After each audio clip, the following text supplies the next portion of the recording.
here. And for our closing keynote, we are honored to have a couple gentlemen who have graced us with their presence. Jeff Tiedeken I met a few months ago at a conference in Google. I sat down for lunch and he was talking about flying gliders in Lake County, and he's very unassuming. And then you learn another thing about how he's making a part for Boeing, and then we just learned in one of the breakout sessions how he makes parts for NASA as well, which we didn't know about that. He also makes some amazing bicycles. He's an expert machinist and maker. And later on, when we talked about the conference, we asked him if he'd come up here and talk about how he goes about doing those things. He said, well, I work with Carl Bass a lot. He likes these type of things, and maybe we should bring him too. They're like, absolutely, bring him along. And so Jeff, who runs his own company called Monkey Like Shiny, which you can maybe explain how he came up with that name, and the CEO of Autodesk has been really generous at this conference, presented us with a great sponsorship and many of the great tools that we use in maker education all the time. So I'd like to welcome Carl and Jeff to the stage.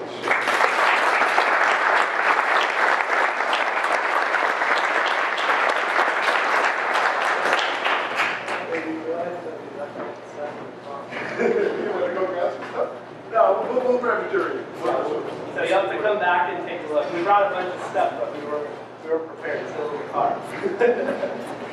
So, good afternoon, everyone. What we thought we would do is just Hello, hello.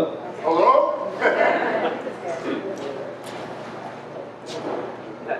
Yeah? Yeah, good? Okay, good afternoon, everyone. So what we thought we would do is just, Jeff and I have a short conversation about a few things, and just get it kicked off and introduce and have a small conversation with us, and then just open it up to everyone for questions. So the first thing I'd like to do is just add my thanks to all the teachers for educating us, for educating our kids who've taken the time during the summer to come and learn more about it. I know a little bit about it. My mom and both her sisters were New York City school teachers, each for more than 40 years. I went to New York City public schools. My wife's mom was a Chicago City school teacher. So I kind of realized how unappreciated sometimes it feels to be a teacher. And I think as parents, we don't do enough to thank everybody for that. So I just wanted to thank all the teachers. Let me spend some time just talking about making. Two things. One is I am the CEO of Autodesk, but I've also made things for the last, it's hard to say this, like more than 40 years. It starts getting depressing. So I've been making things for a long time. And Jeff, maybe you introduce yourself and talk a little bit about what you do. Okay, my name is Jeff Tiedeken. Born and raised in a small town in Minnesota that's a little dot on the map, and got farm country. Grown up, kind of parents both like military family and like grown up around kind of farming, and so you just get good at being resourceful, and that kind of just a lead in.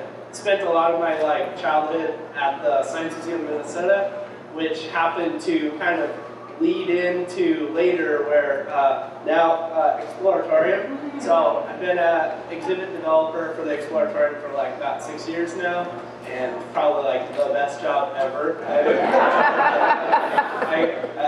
I get to blow things up when no one's looking. It's pretty awesome. So, and then, basically just I was a Lego beta test kid for the Mindstorms, in '98. So I was a little kid and just having fun with these new yellow bricks and just building all kinds of stuff. And then, just over the last few years, been running a machine shop, and probably 4 or so years ago, I met up with Carl, and so it's kind of. So there's a bunch of pictures going by. I think there's some screens out there. Yeah. So what's going by is a whole bunch of pictures.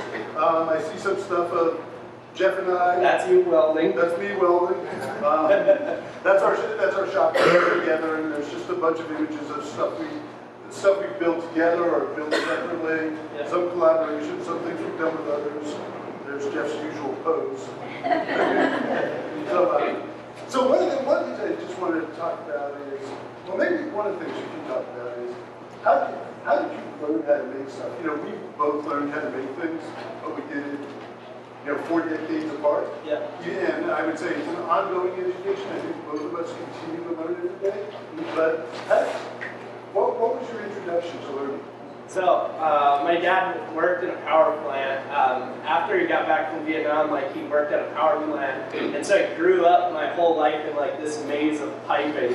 And so I think that just becomes normal. And I don't know, he's like a boiler guy, so both my parents met in an interesting way. My dad was a drag racer, and my mom worked for her dad building the race engines that my dad used. So like they met through this like interesting partnership of drag racing. And so I've grown up with both my parents knowing how to rebuild a Chevy engine, and which is cool. It makes it easy for diagnosing when you break down on the side of the road.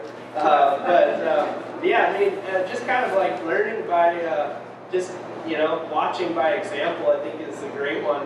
And then being from a small town in Minnesota, we had a lot of kind of help from the local community when it came to the school part of it, because we have 3M and Craft and all these other places.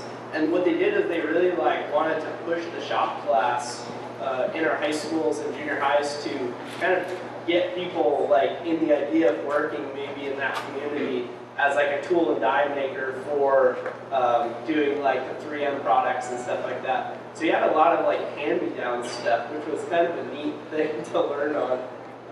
But yeah, just kind of over time, just learning by example, and working jobs and kind of doing that. Yeah, I this one? No. They really do not want me to talk.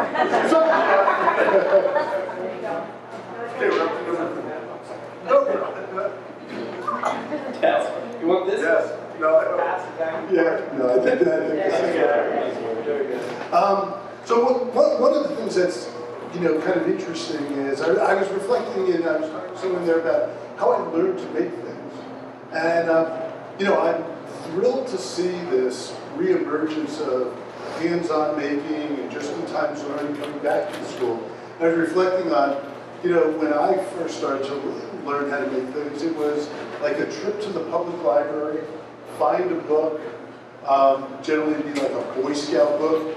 Most of the pages would be ripped out of the stuff we really wanted to look at. And so in some ways, I'm envious of people who, can just click on a YouTube video and learn how to do stuff. It's so much easier today in so many ways. The other thing that's interesting, is I talk to younger people and they reflect on the disappearance of shop class from schools. As a graduate of those schools that had shop class, one of the things I would say is, it wasn't really as awesome as people make it out to be. And everybody goes, oh, remember shopping. My memory of shop class, I mean, if you really think, guys, you go a couple times a week, and the periods are 45 minutes long, and you have 10 minutes of setting up, and then 10 minutes of listening to the teacher, and then 12 minutes on the machine, and then 20 minutes of cleaning up. That was the longest one. Yeah, because none of the kids want to clean, and the teacher yells the whole time, And so when you get at the end of the week, you've done 30 minutes of work on a project that you weren't particularly inspired about because they told you to make a birdhouse, or cut something out of a piece of sheet metal and file. Do you remember that? I totally remember that. Yeah, we had all the same, or it was that there was no material left over, and we were hobcobbling pieces of other things together to get it to that, Right. I mean, so much of the time was spent not doing it. And so I think now, and I think this is a much more broad-based effort to get people to understand. The thing that that excites me is this idea that I think better matches the learning of students, which what I've seen is this switch to what I would call just-in-time learning, where I think there are many students out there who do not want to be handed the textbook, forced to read and do exercises for a year or 2 years or 3 years, and then go and be told, now you get to use that knowledge. What I see is people who are so much more motivated to do it the other way, where they start working on something, and because they don't know enough, then they go and get the knowledge to do it. So it was interesting. Jeff and I both helped. I have 2 sons. My younger one's now 18, but about 3 years ago, my son came home to me one day and said he wanted to build an electric go-kart. And by the way, it's the one that keeps going around. You'll see some. You'll see there. Oh, there it is. Perfect timing. There it is. So that's down at the Alameda Naval Air Station. And so that's the electric go-kart Willie wanted to build, and Jeff and I helped him build. And it's a go-kart. We built it from scratch. It's electric. It goes 60 plus miles an hour. And it was, I mean, there were some deals made with his mom about it. Yeah, the gearing didn't get as crazy as it was supposed to be. Exactly. It would probably go like about 120. And then, by the way, just watch this video, because this is one of our first attempts to make the go-kart autonomous. So that first video is actually driving around the Naval Air Station. There's a drone that's following it and taking the video. And so after we did that for a day, we said, that's pretty cool, but wouldn't it be better if we took the guts of the drone and put it into the go-kart itself? So that is a go-kart with the transplanted guts of a drone, and that you can go out and you plug in like the waypoints along the way, and then the thing drives. But for some reason, it had an attraction to light poles. We didn't know they were there, but yeah. So we managed to turn the go-kart into a taco chip. But, we went in and the thing just folded. But it took a good amount of straightening to get it back. Yeah, there was a lot of carjacking involved. But the interesting thing, and this is what so everybody looks at this, and I think this is one of the important things about people making things. One of the things for me is you learn a tremendous amount by messing up. I think one of the things, if you never want to make a mistake, don't go into making new, novel, one-off things. If you want it to be perfect, buy a kit from the store, take the Legos and follow the instructions. I think that's the least interesting thing to do with Legos is follow the instructions. And I think it's these mistakes that lead to inquiry and curiosity. And so what I liked about the go-kart, was 2 things. Was one, this idea that Willie just had this idea, and we just went step by step, and he learned how to weld the frame, and then we put the electrical system together, and by the time we're done, we actually have a go-kart. And the thing that I saw about it is, if I had said to him at the beginning, why don't you read this book on, electrical control systems? Why don't you read this book on, MIG welding or TIG welding? He would have just, tuned out. And instead, it was doing it and making the mistakes. And then, even as we're done with it, and I think this is true of every project, if you knew at the beginning of a project what you eventually know at the end, you would do it differently. And I think it leads to people, like if I just go to him and say, that MIG weld is ugly, why don't you redo it? We're in the wrong roles. Whereas if he looks at it and then after it's done and the thing is powder coated, he goes, that's a pretty ugly weld. It inspires him to learn how to weld better. Or if he geared it wrong, all of a sudden now he's reading up on gear ratios and figuring it out for himself, as opposed to me, putting up the formula. And I think that's one of the important things about it. Yeah, one of the other cool parts about it is the fact that like the CAD stuff is he actually got really into doing a lot of the design initially and drawing it up, and a lot of it's just because it's gotten so easy. It's neat to see. Like I look back and CAD way better than I do, and it's interesting to like look back even like 5 years and see the level of understanding necessary to draw like a complex thing on the computer, and now like the level of understanding needed to draw. Like in 5 years' time, like it's changed so much. It's neat to see someone like 17 years old being able to do like a complex assembly on the computer, and to see him draw that up, and then to be able to like work off his own drawing and see like, well, if I would have spent a little bit more time here, like it'd make it a little bit easier now. Yeah. So it was neat to see that, and you see a lot of the emergence too with like a lot of the computer stuff, and like the Legos is a good example. Like with Mindstorms, you're seeing like 2 separations as well. You're seeing kids that are like really into the electronic sides, and you're seeing like the mechanical side. But it's neat that they still get to cross over, and like the robotics are super neat for that, especially with schools doing it, because we did a lot of FIRST robotics stuff, Berkeley School, a bunch of other schools in the area. And it's neat to see how like those small groups are one team, but there's still two sides of it. And so it's neat to see like WB working on stuff and like his son, like Willie, WB as I call him. Yeah. But like to see like how, you know, as a project goes along, like he really wants to do the certain things and, you know, wants to do the other certain things. And it's neat to see that, like, with being one person building it, it's one thing, but a project like this is a great example. Like, you can have mechanical people and you can have, like, the people that are more into, like, the computer programming side of it be part of one project. I think that's a cool thing because it can bring in a lot of people into one group, like, that don't necessarily have a lot of the same common interests. Yeah, and I think the other important thing I saw during the process of this is this thing, you know, I don't know what quite to call it. I think, I love that you're doing it at such a young age, is developing kind of the creative confidence that somebody can actually do it. There's this transformational moment where it went from Willie's idea to somewhere in the middle. He says, "This is really gonna, you know, this is really gonna run and work." And he said, "Yeah, it's really gonna, you know." And I think, you know, at first, you know, people draw things, you know, they'll draw robots or spaceships and, you know, kind of dream about doing it.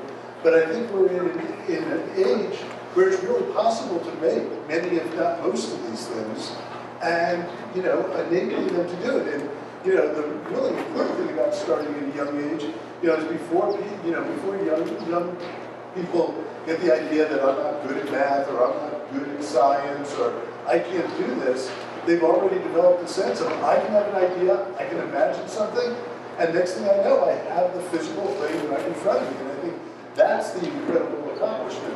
It's important, I think, the younger too, like we were talking about the drive, it's interesting how many people will buy, you know, 3D printers or CNC machines and stuff, and they get this amazing machine, and they have like a long list of all the things they could do, and then they just stand in front of it, and they're like, what do I make with this thing? Yeah, like, what do I do with this thing? So I think like, it's neat to like now see 3D printing as a good example, like being able to get into the cost realm of being in schools and have kids, even if they are printing something that's already like a pre-saved, you know, file in it, but to be able to print something out and be able to like see that fact that like, you know, at a young age that anything is possible. This thing can print out whatever. You know, it might not be a structural piece, but you know, for the idea, just to be able to build off of that and developing that concept at an early age, I think is really neat because it's such a new thing that like none of the examples have been set yet. It's always been like, you know, as a machinist, you always start with a block of aluminum and you carve it down, or as a woodworker, you start with a block of wood and carve it down. Now you have a whole new mindset of starting with a flat pallet and building it up from nothing. And so that like is a whole new thing that like this next generation they're starting out seeing this firsthand. And so it's a whole new mindset of thinking about building things. Yeah, no, I think it's really exciting to see people getting very comfortable with the idea of I can make almost anything. And there's actually there's an interesting book, it's almost like a pamphlet, a small book, that this guy wrote. He was a math teacher, and it's called Lockhart's Lament. And what's interesting about Lockhart's Lament, he was a math teacher, what he says is the way we teach math in the schools is all wrong. And I was trained as a mathematician. I got, you know, that's my formal education. And I'm totally sympathetic. And he said, you know, imagine if you taught math the way, you know, if we taught music the way we teach math, which is you only could play the scales for the first 10 years. And then eventually you get to play a song. It's kind of all inverted. The thing that makes you want to become more confident at whether it's singing or playing an instrument is the joy of the music. And too much of our schooling, you know, in my opinion, is focused on this thing of building skills from the bottom, as opposed to, I have something in mind, I'm excited about doing this, so I need to learn more, I need to refine my skills, I need to dig deeper. And so this thing by Lockhart actually, describes it, in much better detail. But I've seen that over and over again now, and I'd love to see people just exploring these things, just out of general curiosity and satisfaction of putting something together. Why don't we do this? Why don't you see if there's any questions from anyone in the audience? And Jeff and I could talk forever, if you hadn't noticed. So we're happy to keep going, and we know we're between all of us and lunch, so we won't talk forever. But let's see if there's any questions and see what people are interested in, because like we said, this is your summer vacation too. And so we're happy to answer any questions. And, I've been curious too, the inspiration from Monkey Legs. yeah. So the idea with Monkey Like Shiny, it's a funny name, but when you think about it, we're all very similar to monkeys, and we all love shiny things. And that's why Las Vegas stays employed, right? So I think that's the core of it. I mean, especially being a machinist, the shinier you make it, it could be a totally wrong part, but if it's shiny, people love it.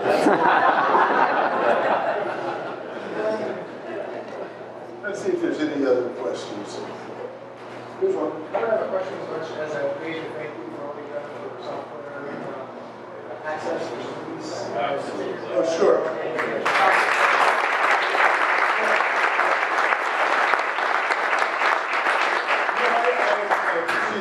So one of the things, I'll tell you a little thing, and then make sure everybody knows about it. So I think I've been CEO of Autodesk for like 10 or 12 years, something like that.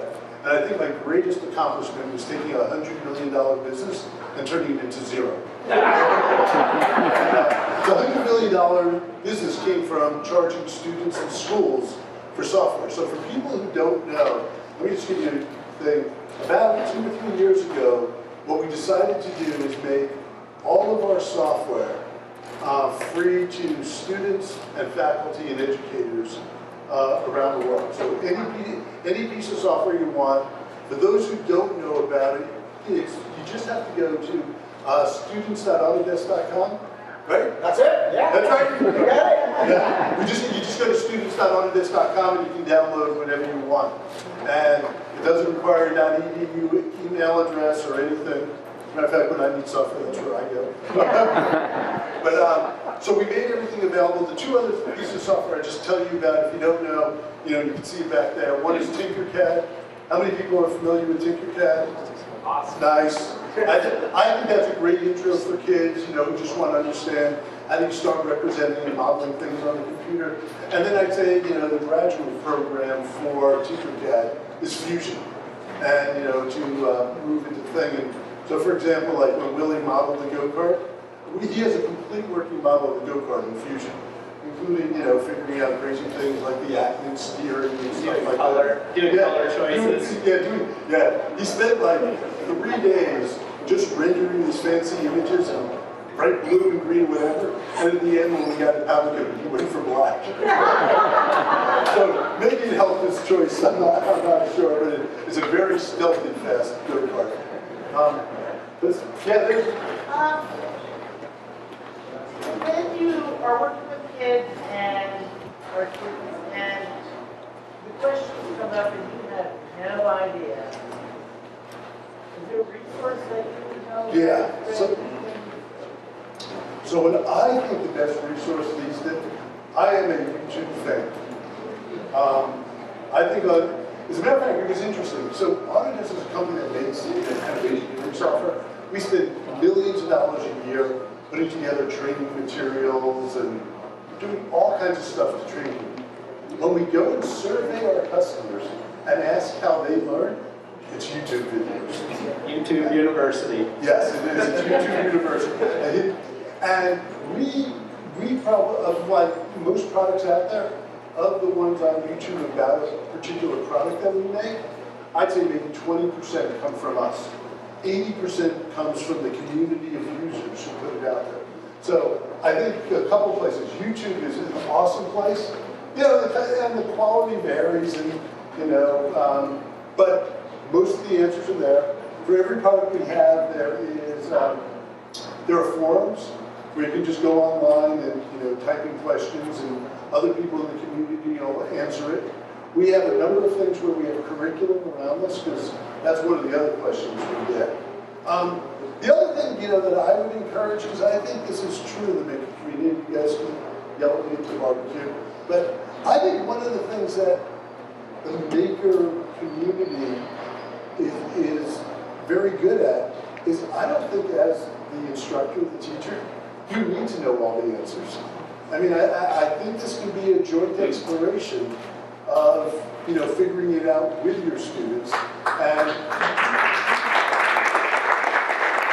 I think the biggest thing is, say you don't know. Oh, I have no problem with that. Yeah, and the thrill is when the 7-year-old comes back, the next day and says, "Here's the answer." This is what here's the answer to the thing we were figuring out. I think that's great, and it was certainly true. As I did the go-kart. I've done dozens of projects with my kids over the years, and there are a lot of things I didn't know, they didn't know. We just went and figured it out, and and like I said, made a bunch of mistakes along the way, and you get better at it. Yeah, this thing of mistakes I think is incredibly important. One of the things I built along the years is a bunch of sailboats, and I was once reading this old book on how to build boats, and they said the most important tool in the shop was the moaning chair. And I was like, huh? I said, you got to go back to like an old book, and they said the difference between like master boat builders and amateurs is when they make a mistake, the thing to do, take a deep breath, sit down in the chair, smoke a cigar or whatever you want, relax, think about what went wrong, and think about how you're going to fix it. The worst thing is, when you make a mistake, just compounding it over and over again. And so, while I don't have a moaning chair, I do have a psychological moaning chair where I go, okay, deep breath, go think about it, maybe take the rest of the day off, come back tomorrow, calmly fix the problem that you made. But I think a project where something doesn't go wrong, something you don't understand, is the most unusual project I've ever seen. And it's probably like that thing of, going skiing and never falling. If you do a project and you never make a mistake or nothing goes wrong, you're probably not trying hard enough.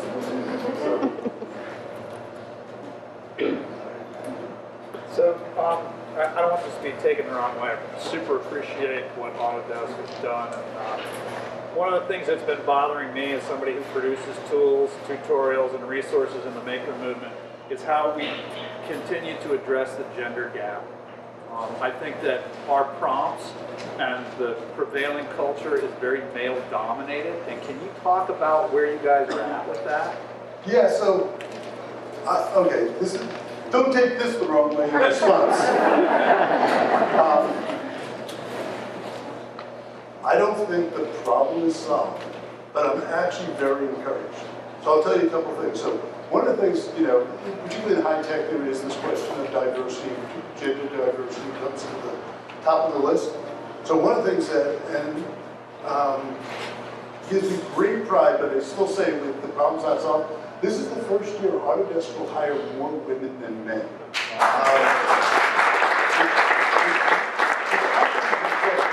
Now, I think there's still, like any kind of piece of data you discover, like when you look below the covers, there's more to discover. So, yes, we will hire more women than men. Are there as many women as men in technical jobs? No. We also did a survey and we figured out that for the same job, women are getting paid slightly more than men. So, again, you go, that's awesome. My more cynical mind says, are we not promoting women fast enough? And so they've just been in the same job longer, and so they're getting higher pay, and they're just not getting it. So I think it raises a bunch of secondary questions, but I'd rather be answering the secondary questions than the first questions, like, why are there none of them? Why are there no women? The other thing that I thought was interesting, we were having a conversation about diversity the other day, and someone just looked at me and said, all we need to do is change the company to look like our interns. So we have about 400 or 500 interns this year. Racially diverse, gender, cognitively diverse, a bunch of, almost every axis. they said when the company looks like the intern class, we will have accomplished something. So I'm just watching, you know, as a matter of fact, there's one small project I'm working on this year, very closely with interns. 3 of the 4 people are women, you know, one from Stanford, one from Cal, one from Cal Poly. So, you know, and all of them are coming out of the engineering discipline. So 2 mechanical engineers and an industrial engineer. So I think we're doing better. I think there's a huge amount of stuff to go. The one other observation I'll get, and I'll let Jeff answer this. The one thing that I think is really interesting, in showing welding to young people, here's my sexist comment of the day. The girls are much better welders than the boys. It is unbelievable that if I didn't do nothing, if you just put a boy and a girl down to weld, I'd bet on the girl all day long. I think it's totally true. I mean, a good majority of all the Schwinn bikes up until like the late 60s were all welded in Chicago by women. And like the way that they teach and everything, it's awesome. I mean, my girlfriend's a machinist and a fabricator and a welder, and when I'm like, you should learn from her. I get frustrated sometimes, so it's yeah, but totally, like it's a good. I mean, she's a great teacher, and it's a different perspective too. I think like having someone teaching shop as well. That's I don't know. I feel like there's an old person like. There was an old like aura of like the angry like old shop guy, right? And like that's changing. Like so I work down in Mountain View as well, like as my day job. I work for Larry Page, running a machine shop, and we have a bunch of ladies in the machine shop as well there, and it's super cool. Like I mean, there used to be like this feeling that there had to be like men and women, and men did everything in the shop, and I think that's kind of, I don't know, that feeling doesn't seem to exist, and it only exists, I feel like, sometimes like in the older era shops. Like the new era shops, it's like, all that matters is you're getting your stuff done. Yeah, exactly. I know some of you got to visit Pier 9, so that's our digital fabrication workshop down on Embarcadero, right next to the Exploratorium. And one of the things I love when I go in there is the number of times I see women in the shop, and often more women than men. A whole bunch of the people who are what we call chaperones, the people who run the shop, are actually women. But you know, you walk in and there's 2 women on the CNC machine and 1 on the water jet. So I don't think we're done, and I think a lot has to happen in education, but I think the role models are starting to emerge. I talked to someone this morning whose daughter went to Studio H. There it is.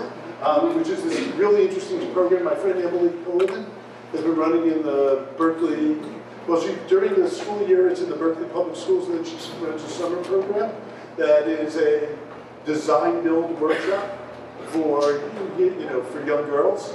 And so I think there are increasing numbers of things available. And, you know, the interesting thing is some of the things we talked about, you know, YouTube is somewhat gender neutral, you know. Anybody can watch the YouTube video, you know, and learn. So I think we're getting better. We're not there yet. Yeah, you're not allowed to. You're the MVP. You mentioned Pier 9, and I know some of you got to go down. I had the pleasure of seeing amazing makerspace shops there for a software company. Can you talk a little bit about why you invested that kind of money in a makerspace like that as a software company? Yeah, so Pier 9, so just so people know, 35,000 square feet of digital fabrication stuff. 3D printers, lasers, CNC machines, water jets. Right down by the ferry building. Yeah, traditional woodwork, a whole bunch of stuff. And there were a couple of reasons. One is our customers were coming to us and saying, it's great you make software, and the software enables me to do stuff that's awesome, but it's on that side of the screen. It's behind the glass. My business is making things in the real world. And I get paid for making real things. And whether that's an airplane or a car, you know, or a building, that's what it is. And one of the difficult things is we can do amazing things digitally now, but how do we turn these digital creations into physical artifacts? And we realized we really weren't doing enough. And so we invested a lot in software that helps take these designs and translate them into physical things. We've made software that, CAM software that drives all the machine tools. The other thing that we really wanted to do, and one of the things that I like about Pier 9, is one is we have an artist in residence program down there. And at any time there's about 20 to 30 artists in residence, and just giving them the access. And the selection criteria is interesting. It's not the best artists, it's the ones who the trajectory of their work will hopefully change by way of access to both the physical and digital tools. There's been some pretty amazing artists over the. I've been an artist in residence for about a year and a half. I just give some examples quick, but like there was a girl from Amsterdam. Yep. Yep. And so when she came to the pier, she like had this idea that she was like, I want to combine 3D printing with like fashion design. And so she came up with ways to do things that like hadn't been seen yet, and like over millions of hits just alone for the fashion stuff, because it's things people haven't seen. It's things that people can't build or haven't even thought of building because of combining fashion plus 3D printing and things like LEDs and all this other stuff. Yeah. On the other hand, there's By the way, let me just say one thing about it. Her name's Anouk. She made a whole bunch of 3D printed dresses. I'm not sure maybe Lionel would wear them, but one of the very coolest had LEDs, and it emitted smoke when you got too close to her. And what was really cool, and I think this is the interesting thing about Pier 9, is when she got there, she didn't know anything about electronics. A few weeks in, I saw her reading Arduinos for Dummies, which, by the way, is the worst named book series in the history of the world. So annoying, but she learned how to program Arduinos from there, and then she did it. And one of the interesting things about Pier 9 is I have this recurring kind of nightmare when people come through, say it's awesome, they ask, can you give me the list of equipment that you have there? And my answer is, I'm happy to do that. That is not the interesting thing about Pier 9. It's nice to drool over the tools, but as Jeff said, you can have fancy tools and not know what to do. I said, the real gem of what the people who run Pier 9 have done is really curate the people and create a culture where a nuke who shows up and knows nothing about electronics leans over and someone teaches her about electronics, and in turn she teaches someone about 3D printing. And it's really developing that culture in any of the maker spaces that I think is way, way more important than the tools. And so I go through this whole speech over and over again. I've done so many times, and they say, great, can I have the list of tools? and usually what happens the first week, you step into that shop and you have to bring a mop because of all the drool. And like no one knows what to do with these tools. They're like blown away. One of the other cool artists that was in there, it was a super interesting way, like wasn't really that intrigued by the machines, but the noises that the machine made and did all the like audio and resonance and stuff that the machines would make, including like things like the water jet, you would never monitor that, and it was able to like, kind of open up the eyes to another project, which was basically to think about the idea of like listening to the audio of a machine cutting metal and then saying, hey, wait, if we listen to that, can we relate that to how the machine cuts and speed or whatever else? But it was an interesting kind of door to open up, because it was a person making like music based off the way a machine resonated, and then it actually proved that it might be something that could be used to actually like monitor the machine, which was it was interesting. And so by also having Pier 9 have like half of it's like programmers and like people running Instructables and everyone else intertwined with like the artists kind of going all over the place and having fun, it like opened a whole new kind of playground. It's definitely a one-of-a-kind place, and if you get the opportunity to stop by and take a tour, it's definitely worth the moment. Yeah, by the way, I think there's tours like 3 times a week now that are set up to go through, so if you ever want to go or you want to go to classes. Plus the exploratorium right next door. It's a perfect combo trip. You can email us, we'll figure out how to get you in if you want to see it, but they're already set up. And they also do classes through it too as well. So Yeah, and by the way, the other thing, just as Jeff said in answer to the question about where to find information, do you guys know about Instructables? So it's a website where people describe how to make stuff. So I think there's a ton of, there's Thingiverse. I mean, there's a lot of stuff out on the web. There are really a ton of resources out there about how to make stuff. Plus, they always Instructables has those contests, and it's a really cool classroom activity to actually enter. I've seen a bunch of schools do these contests, right? And so they give away like it'll be sponsored by like the welding company or whatever, or be sponsored by like some like cooking supply stuff. So the grand prize will be like a bunch of like supplies or whatever, and you have to write an Instructable about how to bake a cake, right? And so you can do it on all these different levels. So his son and I, we made one, but we only used industrial power tools, right? And so, there's no right or wrong way to make that. And it was so neat to like kind of walk through the steps. Jeff and Willie took a jigsaw? We took a jigsaw and mounted a whisk to it. That was our first step.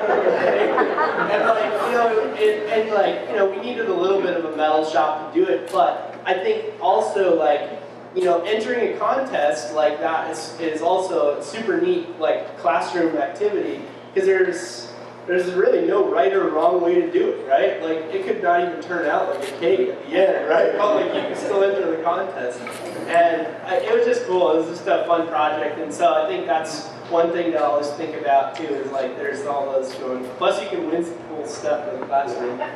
So let me see if there's one more question, and then I think it's time for barbecue.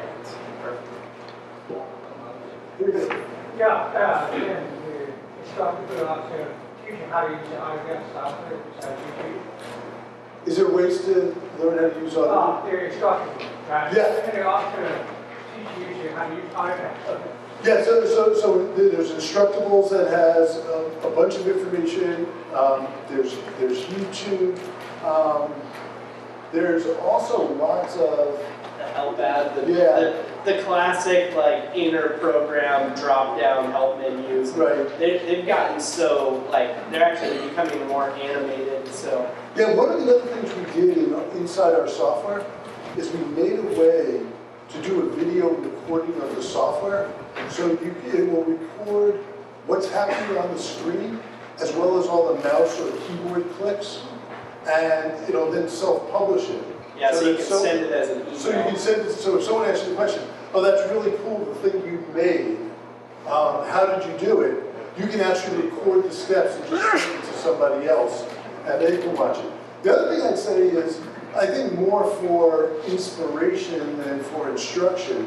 There are a lot of things like Instagram and Twitter. I know Jeff and I are on there all the time following people who are doing really interesting stuff. And that's the other thing that I'm really jealous of compared to when I first started making. And I mean, it used to be, someone down the block or around the world was making the same thing as you, and you didn't even know it. And now I find that, people are not only willing to share what they do, they're incredibly willing and generous of their time in explaining how they do it. I think all of us, when we find somebody else who loves the things that we love, are willing to invest more time about it.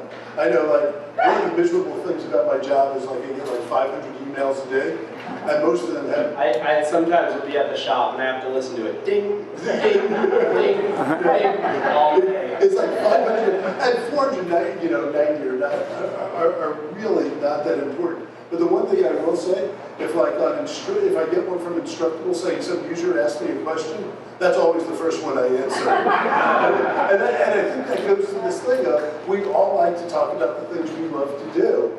And so I found people incredibly generous with their time, and I've asked people, for things, and they say, no, they're sending me files, they're sending me videos, they're pointing me to stuff. And so I think one of the things that's great about what you're doing and starting everyone at a really early age is just injecting the sense of community and sharing. And as I always kind of say is, knowledge is not a zero-sum game. If I get better at something, doesn't mean you have to get worse at it. we can both get better at the same time.